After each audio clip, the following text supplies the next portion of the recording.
Hey, everybody. It's really good to be here. My name's Charles Patterson and my company is Exec Security TSCM. We do, corporate sweeps. I've been doing it for a long time. A lot of you know me already. Recently, we had some instances where we had to sweep a lot of restrooms. So I put together this presentation to help. There's a lot of different levels you can go to in sweeps, but this may give you some good information, hopefully stuff you could use perhaps in your own facilities or in consulting with others. So let me see how this is going. There we go. So cameras obviously create a serious privacy issue. There, you can read about them almost every day in the news. If you just do a little Google search, some of the stories are quite surprising that come up, but a lot of problems can come from it for where a company is concerned. There's embarrassment, but there's also the legal problems. In some cases, it could even be videos being used for blackmail or extortion. Something hits the news, you're going to have loss of trust from employees and customers, a PR nightmare, here's a class action lawsuit came against this rabbi, and then there was another case, 2 million awarded to 2 women who were secretly videotaped at their workplace. So there's a lot of concerns.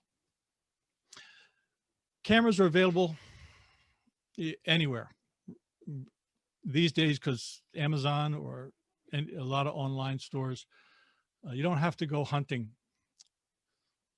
And they can take all different kinds of shapes. Now, this has been going on for a long time, obviously. Recently, the technology has made it, a lot more accessible. But this may be one of the earliest, 1893. They developed a camera that could poke through a buttonhole in your vest and took film pictures.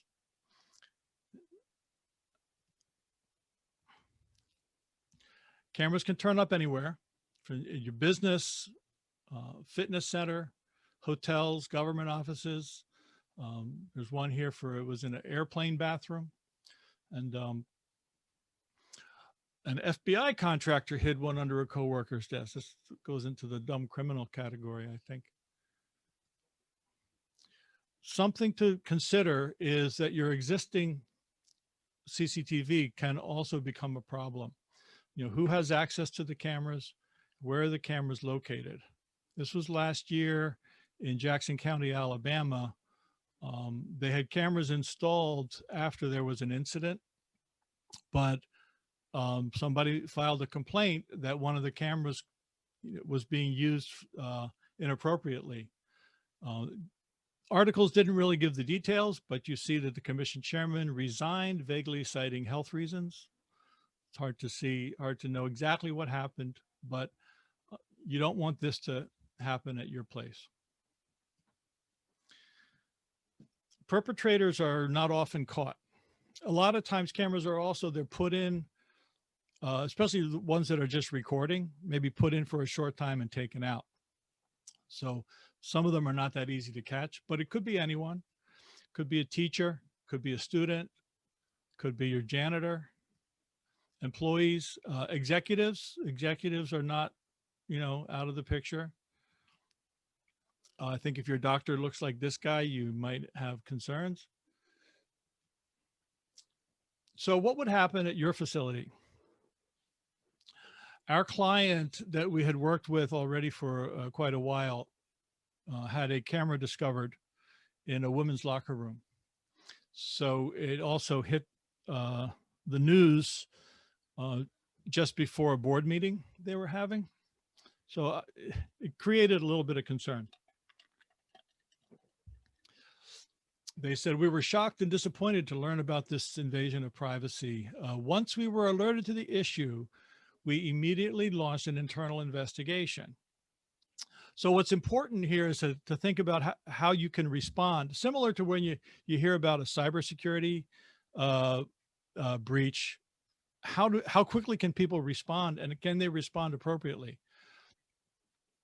So in this case, they said the company is now searching its North American offices for any other signs of hidden cameras.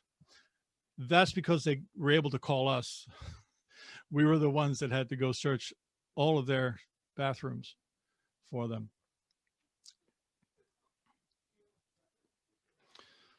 Here's the things we're going to be looking at tonight. Preparation. How can you be best prepared? Understanding the threats, develop a plan, tools and some techniques that you can use. Also think about the areas that present a concern, areas where privacy may be expected, etc. And I will also have some examples to look at. When an incident occurs, you should be able to respond immediately. To do that, you're going to have thought about a little bit ahead of time. Have clear policies in place.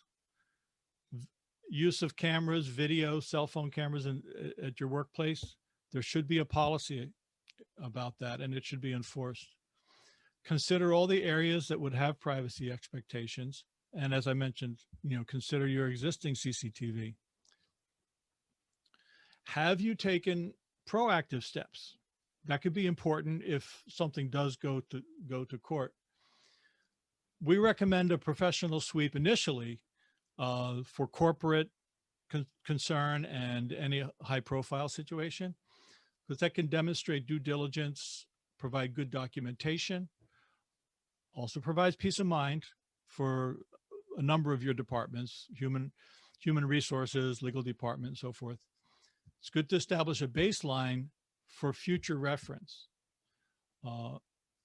Also, whenever we do a sweep, even though we try to do things kind of discreetly, people know it's being done. So if employees recognize that you're taking it seriously, they may be less likely to, commit one of these problems. Plus, it's good to know who to call on if something does occur, if there is an incident. Let's take a look at the threats. If you've been in the security field for a while, you understand a lot of this. They could be made to look like anything. Spy shops have been selling this stuff for quite a while. Some could be a little more interesting. Here, camera is put into a data and telecom outlet, camera inside a water bottle. The camera looks through, I believe there's a little hole in the front of the bottle or on some part of the label that the camera sees through. They can, chargers are very popular. You can get these things with Wi-Fi capability, cellular transmitters, and some of them just have self-contained video recorders. So these little USB chargers with the camera inside, if it just records, the way it gets used is it just gets plugged into an outlet, and then it starts recording right away. And then later on, the perpetrator goes and removes it, and he can download the recording. But as I said, some of them have cellular transmitters, and they can be very hard to distinguish unless you look very closely. Electric outlets. I was just talking to a colleague of mine. He just had a case in New York City where he found 5 hidden cameras in a lady's apartment. She's going through a divorce. And one of them was an electric outlet. And this one, the grounding plug part had the camera in it. And in the case my colleague was dealing with, it turns out the husband was also the landlord for the building. So now they're concerned that he may have installed some in other apartments as well. A little shot from B&H Photo. Hey, Charles, I have a quick question. Sure. So being that he is the landlord and owns the property, and understanding that the residents have a reasonable expectation of privacy, but he owns the building. Like what's the crossover there? Is there? I should clarify that he may have just been the superintendent, Okay. Okay. but at the same time, uh, and that's tricky. And this is, beyond my expertise, the legal part of it, but it something to be concerned about,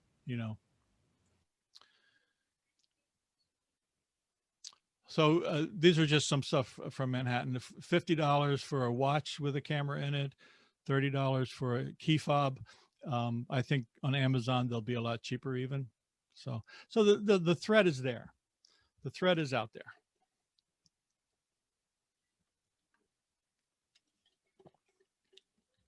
The important first step is to have a good plan, particularly if you have a lot of areas to cover, as we did when we had to visit 3 different buildings.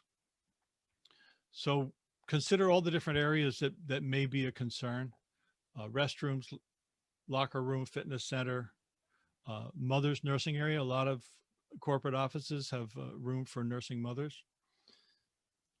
Any other private area, also, janitors' closets, things like that. Floor plans and checklists, and schedule enough time to be thorough. Floor plan, you also have to walk around a little bit. On this floor plan, this was one of the floors we were looking at, there were 7 restrooms.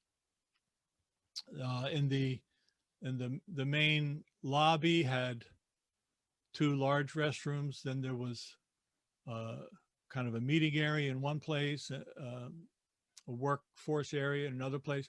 But there was one at the top of the screen that was out at the loading dock. So it's just, you just want to try to be as thorough as possible. And consider other rooms. Here on this one, there was clearly 4 main restrooms, but there was also a nursing room and a handicap restroom and the janitor's closet, which was in between the ladies' room and the handicap restroom. Part of the plan is what we always try to do is to have a good checklist, even if it's just scribbled down on a piece of paper. Especially if you have a lot of areas to check, they can start looking very similar after a while. I think we did a total of 70 restrooms. So over the course of 2 weekends. So you can imagine after a while, the walls start to look very similar. But we would, list each room, each floor, each area. And then also on the list, we would take the time to figure out what are the areas we want to check in each room. By putting them on the list, not every room had lighting that we needed to be worried about, or not all of them had, sinks that we were concerned about. But we put it on the list so that once we were done a room, we would go back, look at the list and say, was this a concern?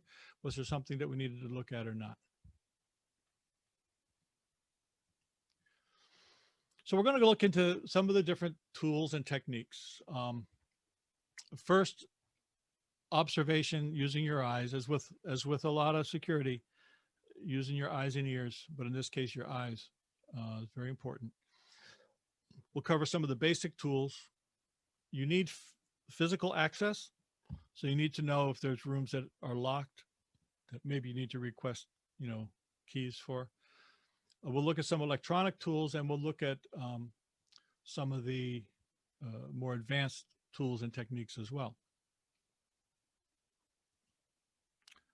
And don't forget, especially nowadays, everybody's thinking about it anyway, but if you're going to be hitting a lot of restrooms, you're going to want gloves, you're going to want maybe some sanitary wipes.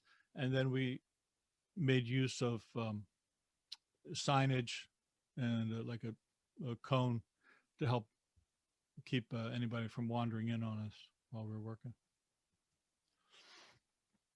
So observation, you want to look carefully in each area. Where could a camera be located? Where would be a place a camera could be hidden?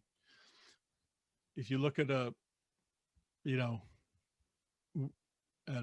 look around the room, you look at the ceiling, Look at what the furniture is.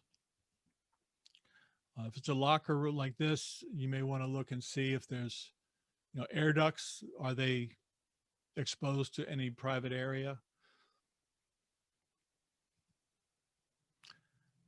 Toilet stalls here, the air vents pointed down into the toilet stalls. So it's an area to be concerned about. Are there smoke detectors or other kinds of detectors that might be, misused or have a camera hidden in them? Here's just a little example. I just set this up in my own bookshelf. By looking carefully, you're also looking to see if something might be in plain sight and you just don't realize it. There's a camera on this bookshelf. It's a small little recording camera. It cost $20 at Bed Bath & Beyond. They had a big sale just before Christmas. So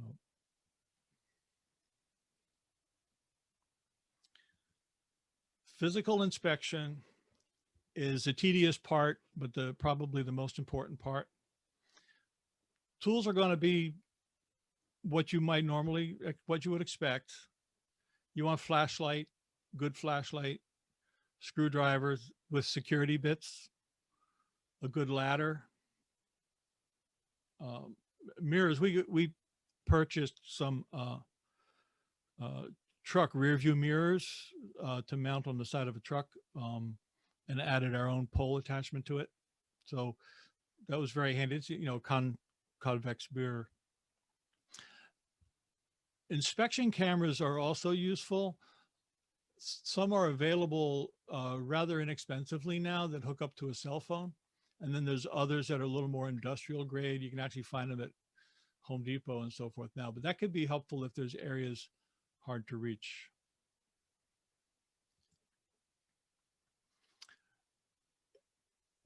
Sometimes you can look and you can say, well, I don't really think there's a way for a camera to be underneath the sink.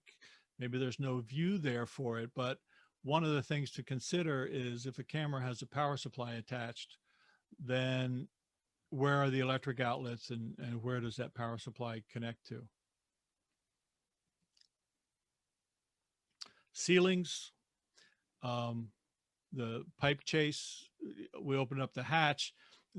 This one was large enough we could actually put our head in and with a flashlight, but having a camera on a pole was also helpful to see certain areas. Look at some electronic tools. Some of these you may have seen or you may even have. Lens detection, thermal imaging, radio signals, and Wi-Fi. So this is called, the principle is called retroreflection. It's a tongue twister, but you may have seen these devices or similar ones with the flashing red LEDs. Every camera, by nature of the camera, it has a lens, right? You can see in these pictures. Lenses will reflect light. So this is the principle of it. Light shining in it at one angle will be reflected 180 degrees out. It's the principle on reflective signs, such as the old stop signs that had the glass beads in them. So this principle can be used to help identify camera lenses, because the camera lens works similarly. If you're shining a light directly into it, you'll see a reflection coming directly back at you. That's why these little viewers have a little window to look through, and having the red tint, I don't know if it really helps or not.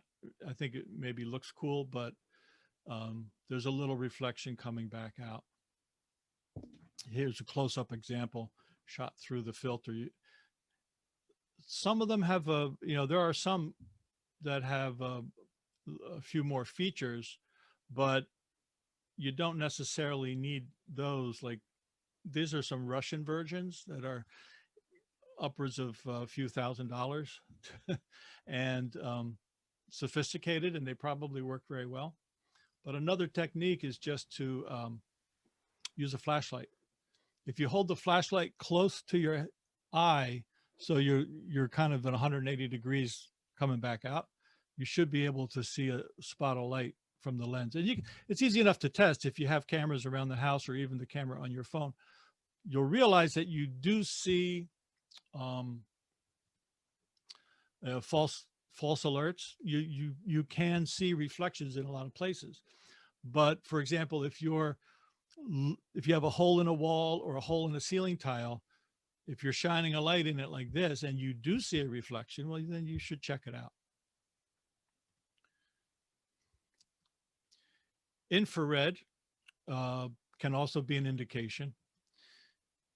Here's just a general security camera, and this is just using a cell phone to view it. So the cell phone is sensitive to the IR, the infrared signals. So if a camera has infrared lighting the area, you might be able to notice it this way. They don't necessarily, but it's just one more tool. I was able to also pick up a it's a camera that has all the infrared filters removed. Usually a lot of cameras that you get these days will have filters to make the picture better. They advertised it for hunting because it shines out infrared light and it'll reflect even in the dark. So you're not shining a bright light. But without the IR filters, it will see through the dark plastic. So for example, this is a canary camera. You can kind of see where the lens is on this one. It's not really hidden, but on clock radios and other things that have the dark plastic, it allows infrared through, but blocks your own vision.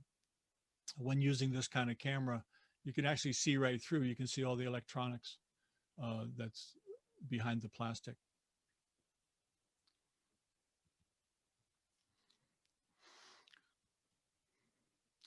A helpful tool is thermal imaging.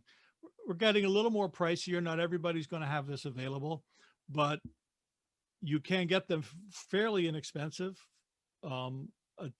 Adapters that go on a cell phone, on an iPhone or an Android, or a pocket-sized version itself. I think those are under $600 or $700. But the price goes up. I mean, thermal cameras, you go to military grade cameras, you can spend $100,000 on a thermal camera, but that's not what we're concerned with. There's a lot of cameras out there that do have the resolution and the quality that's good for detection. The trouble with ones, even the smaller pocket ones, the resolution isn't that good. So sometimes it's hard to see, not just the resolution of the picture, but the differential between the hot and the cold, but they can help. We take the camera and we look, scan the area, particularly looking at vents, air vents, ceiling tiles, and looking for any indication of heat, which I should mention, cameras usually create a lot of heat when they're on. So if you have any small cameras and you touch it, you usually find it's hot. They can be designed differently, but it's just one tool. Yeah, Charles, I think that's a really good point. The thermal tool is actually a really, really good tool. The handhelds that are sold for like thermography are very expensive, but there are even apps now that you can use with your cell phone that'll pick up the thermal technology somewhat. But the heat that those tiny little cameras give off is pretty extensive. So yeah, that's a really good point. This is a PIR motion sensor up on a wall. And then we took a closer look. To me, this was suspicious because I know what these PIR cameras look like. And it's old and yellowed. So it looks like it has seen better days. But when we looked at it with the thermal camera, it lit up, bright as day. So that was definitely an indication of a camera in there.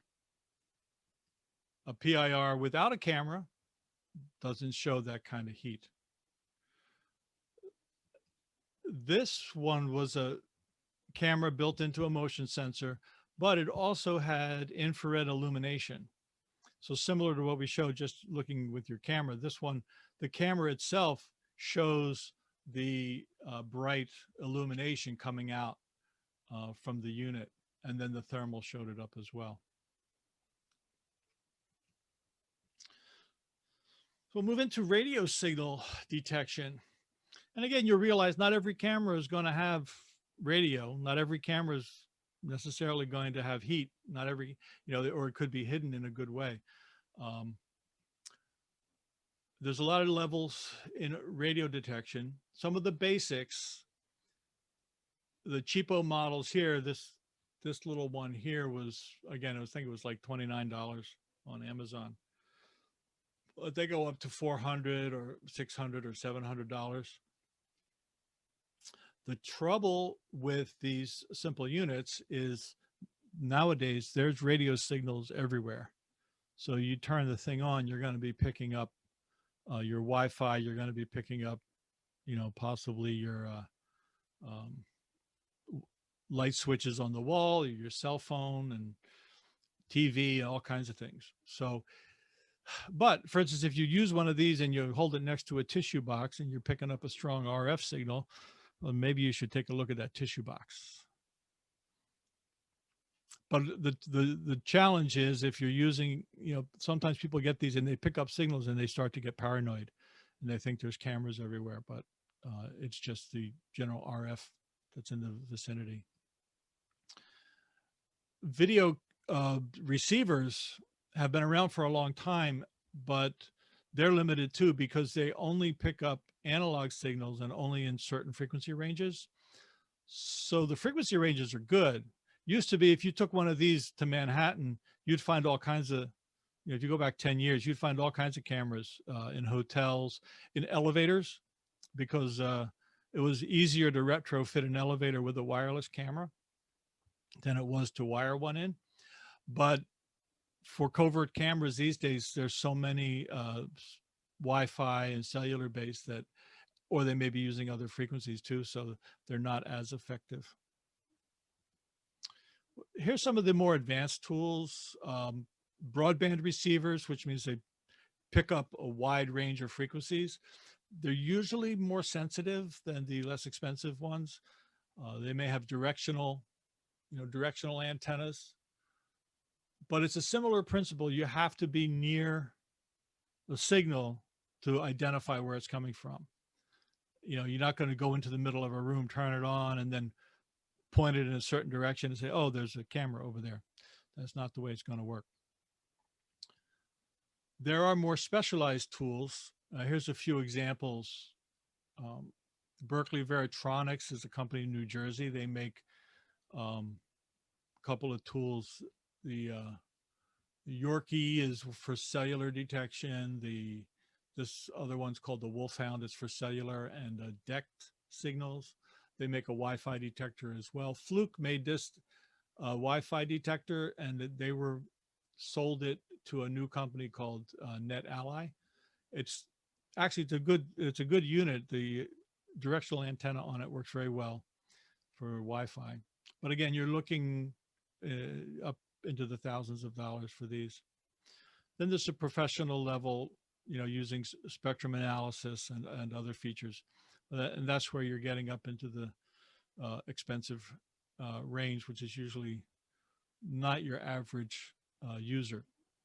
But again, it's good to know if you know someone that does this professionally and has these tools, they can be very helpful. We mentioned Wi-Fi detection.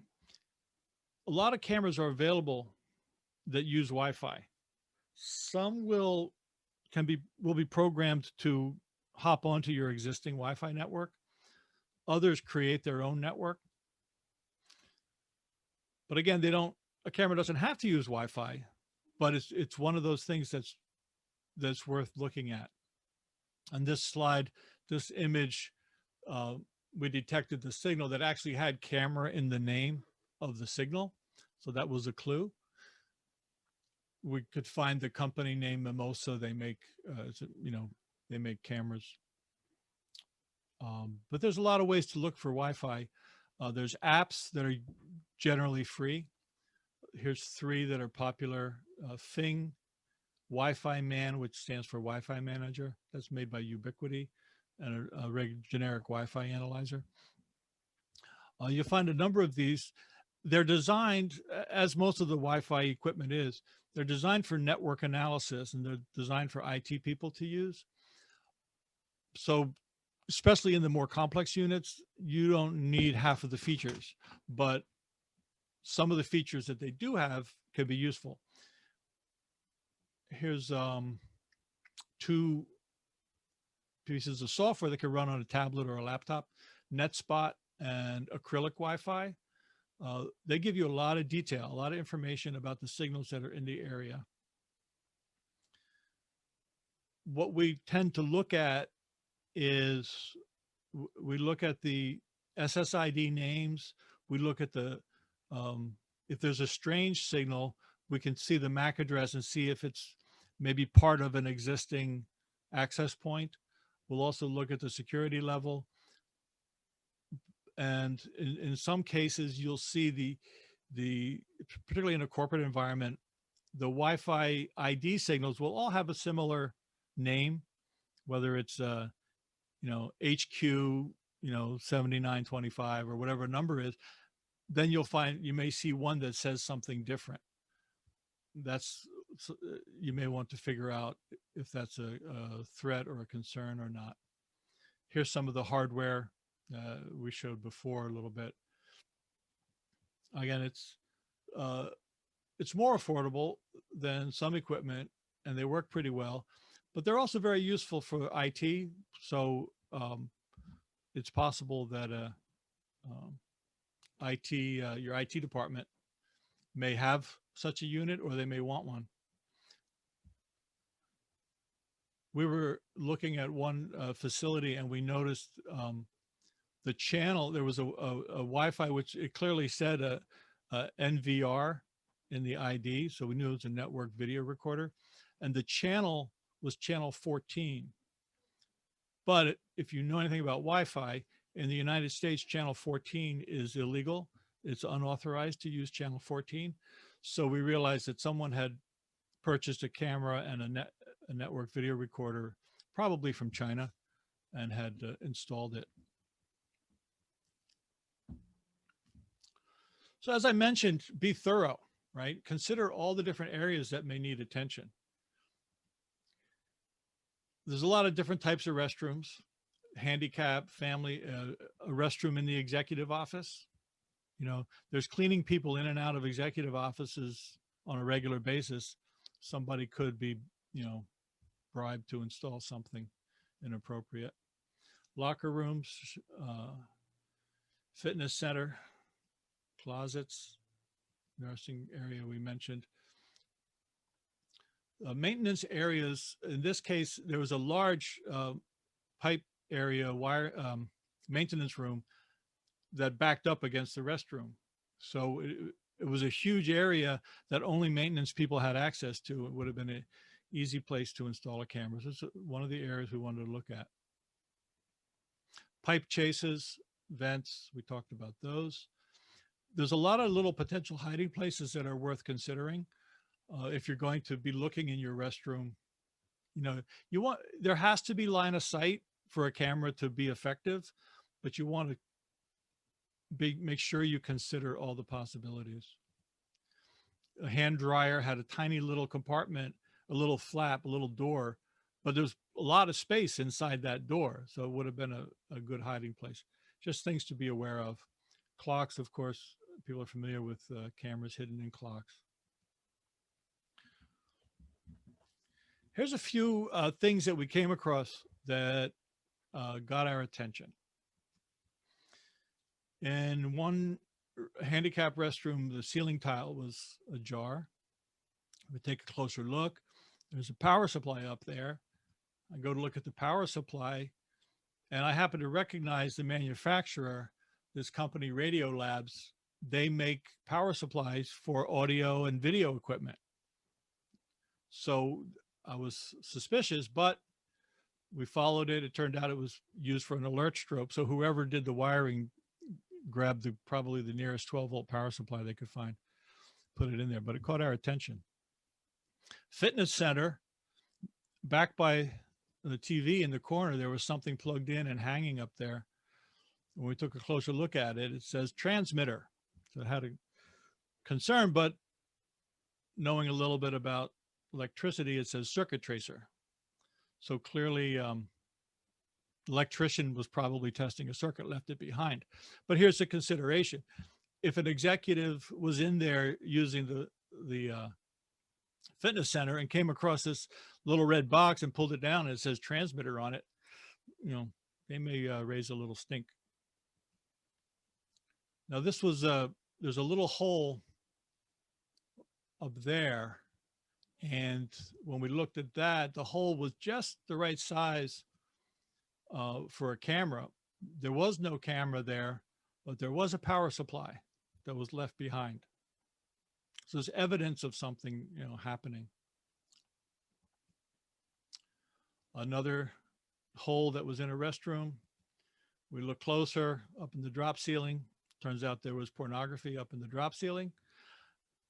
The security director said, well, listen, let's check the dates on those magazines. They were 1990s, so they had been there for quite a while. Minor concern, ladies' room and a men's locker room next door to a ladies' locker room, but the ceiling's connected.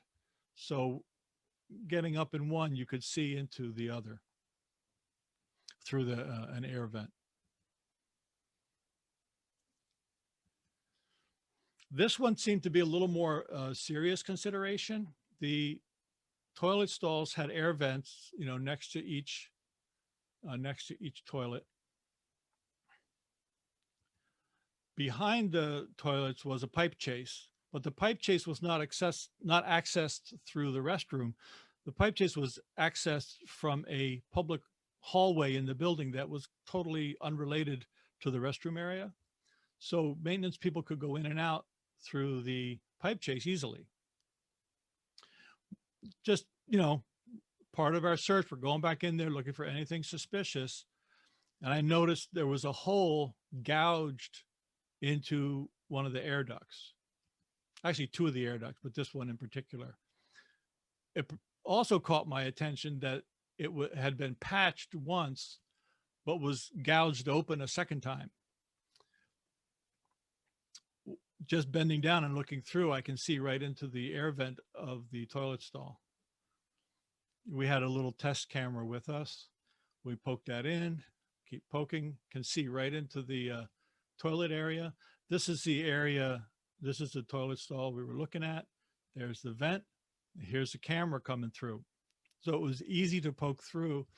Our camera had a light on it. Obviously that would be, you know, that would draw attention to itself, but it was able to demonstrate what was possible. And this was the camera view that was possible. This particular case, how would you know? You know, it was a maintenance pipe chase access way. Only maintenance people had access to it.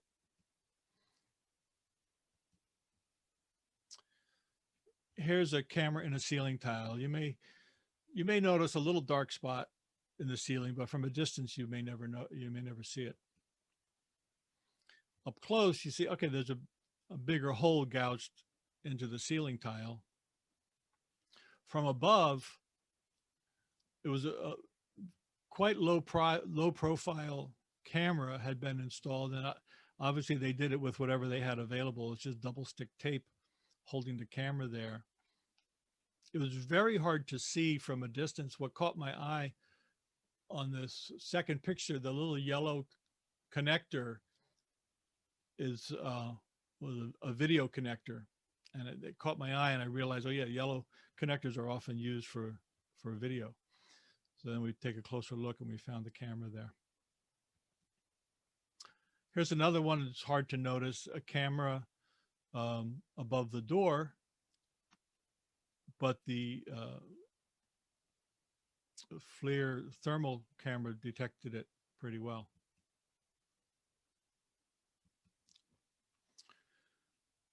This telephone was in an office. We had picked up a RF signal that looked like a picture from the office. When we tracked it, we saw this phone. It was sitting on a side shelf, but what was interesting about it was this phone had a power supply on it. None of the other phones in the office had electric power supplies. The camera had been, the phone had been opened up and the camera had been installed inside, poking through the back of the phone. Very clever job.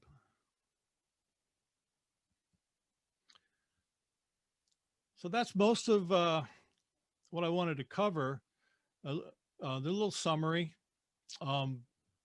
plan and prepare a checklist. If you could get floor plans, that's great. Be thorough, take your time, allow enough time so that you're not, cutting corners if you really want to be thorough about it. Understand, the threats, devices. Have your tools available, but also if you do obtain any more advanced tools, make sure you know how to use them. Practice. It can be, interesting to look around cameras that you have and see how they appear if you're trying to spot them with a flashlight or with a lens detector or something like that. Document your efforts and have a professional team available. Don't hesitate to call because we're always happy to help. Here's a couple of points when dealing with considering having a professional involved. Initially, it'll establish a baseline for future inspections. It can take some of the burden off of yourself and your own people, but we can also provide training, for your staff. And probably what we find one of the more important things is when an incident does occur, we're available for consultation anytime. So it's good to know who to talk to. I'm happy to take any questions if anybody has anything. Antoinette, let's see if I can. Yep. So we have one question saying, when doing surveys, how often is the security manager surprised at some of the rooms you seem to find during your inspections? I'm more surprised at how less concerned the security director might be. My mindset is to really look at the, from the suspicious point of view, like in security, this is what we do, right? You see something, you think, well, gee, this could be a problem. For instance, finding the hole gouged in the air vent that was right behind the ladies' restroom. The security director said, well, I passed the information on to the maintenance department and they'll take care of it. So I'm like, okay. So who's held accountable when this? So first of all, I'm now obviously going to be wearing like triple wrapped burqa when I go to the restroom and the locker room because I'm freaked out. I've been in this industry for a really long time, and I've actually sold a lot of this technology to security directors that are doing investigations. But the idea that you've found so many of these kinds of things in very inappropriate places is kind of freaking me out. So my question to you is, like, when you find this technology and you do these investigations, obviously you don't know who did it. So how do you then hold people accountable for it? So there's a couple of points there. One is the majority of hidden cameras are opportunistic in a way, like they're put in for a short period of time and someone retrieves it and takes it out. It's not that often that a camera is put in and left there for a long period of time, unless it was left behind. So part of it is the, helping to prevent, future occurrences by letting people know that you're checking, but what was mentioned in one of the slides is consider who you would want to talk to about this, because the legal department may have one view on it, the human resource department have another, security department has another. It may be, listen, let's just find this guy and block him from coming into the building. Somebody else may say, oh, let's get law enforcement involved. Right. And that's something you want to think about ahead of time, which is where the policies and procedures is good. If a company does not have any policies and procedures, then when something happens, they're going to be frantic. Yeah. And that was kind of a statement I was going to make. So as a policy person, in the beginning, you talked about use policies and having an established kind of baseline for your organization. If you don't make it public and you don't have it as part of your handbook, what's acceptable and what's not acceptable, especially when cell phones are so easily used for video. I think that's probably even more concerning, right? When people are using cell phones to record things in bathrooms or whatever. I can't tell you how many times I'm in the bathroom and there are people, women, texting or doing or appearing to be texting in the bathroom, but they could be recording, right? So if you don't have the use policies in place, you can't hold people necessarily accountable, even though the law states that reasonable expectation of privacy, yada, yada, yada. You can't really hold people accountable if there isn't the policy. So I think that's a really important statement. Yeah. We also have another question. Is there any obligation to alert law enforcement if you find a device? So this is tricky, a little bit. When the people I've talked to, from the FBI to other law enforcement, if you want to press charges, then they are happy to be involved. But a lot of people, not so much from the security industry, but others may think, oh, I'm just going to call the police and let them take care of it. And the police are like, well, I don't, what do I do? There's no proof of anything. There's no evidence of anything other than the fact that you found something. So again, this is something to think ahead of time, and talk to others in your organization to say, well, if we do find a camera, what's the first step? Do we want to, cordon off the area? There may be things you could think of. For instance, if it's a wireless camera, you block the lens and see if somebody comes to fix it, or, there's a few different situations. And as I'm thinking about countermeasures, if you know that was not put in, obviously, by your existing security team, and you do have surveillance cameras in appropriate areas, you can also utilize that as a countermeasure, right? To see who walked into the bathroom after hours or whatever. So yeah. I think that's the holistic view. So you can kind of see, well, gee whiz, here's some of the options. And again, it's a good place to, to have that conversation with other people, in your organization. Yeah. So Craig brings up a good point, and it was something I thought about earlier. So thank you, Craig, for bringing it up. So when you find a device, do you often find out what the motive is versus voyeuristic versus espionage, right? Because if there's a device in a place where there's trade secrets or something going on versus a bathroom or a locker room. When there's a challenge in the industry, if a device has been found that's espionage related, you don't hear about it in the news, because that will be kept quiet as much as possible. But you do hear about the voyeuristic ones, because those are, more, titillating for the viewers. So the media love that, and they're happy to, exploit that a little bit. So I would say you hear more about the voyeuristic ones. Also, well, like when we're doing our regular sweeps, most cases we're asked to focus on the executive areas, which are usually more secure. That's part of their due diligence. What's going on the lower floors could be anybody's guess, right? So there could be a lot more stuff going on. Another person asked, we're speaking a lot about cameras here, but do you also do sweeps for other types of malicious devices, such as audio recording or something to that effect? Yeah, that's our main focus.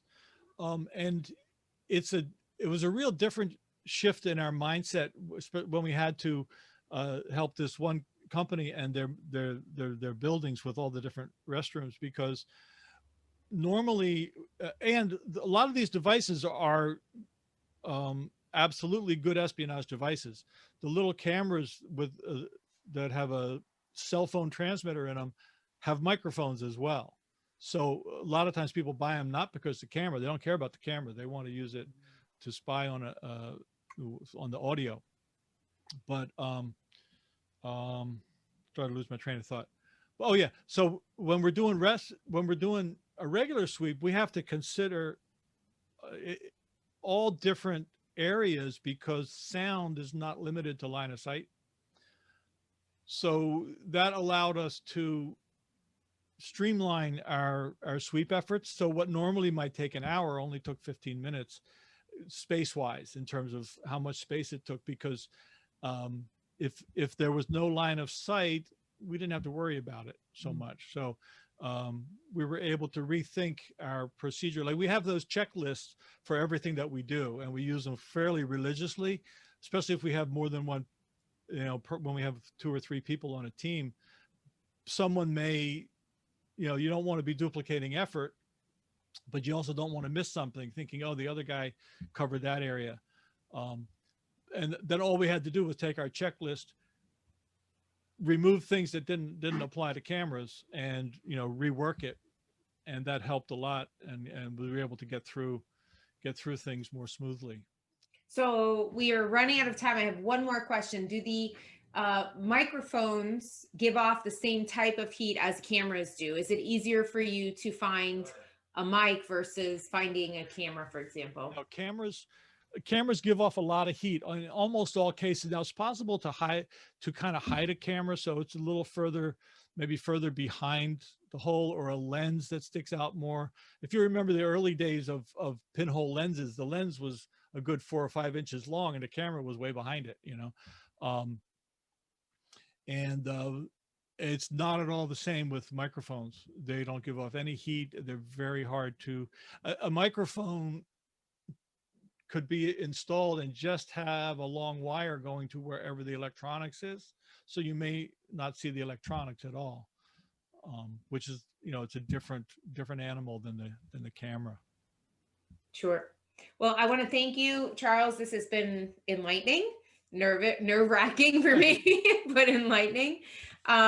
Charles, maybe if you want to just put your contact info again in the chat real quick, if anybody wants to screenshot or copy and paste it. If you have any further questions regarding this type of technology, please feel free to reach out to Charles.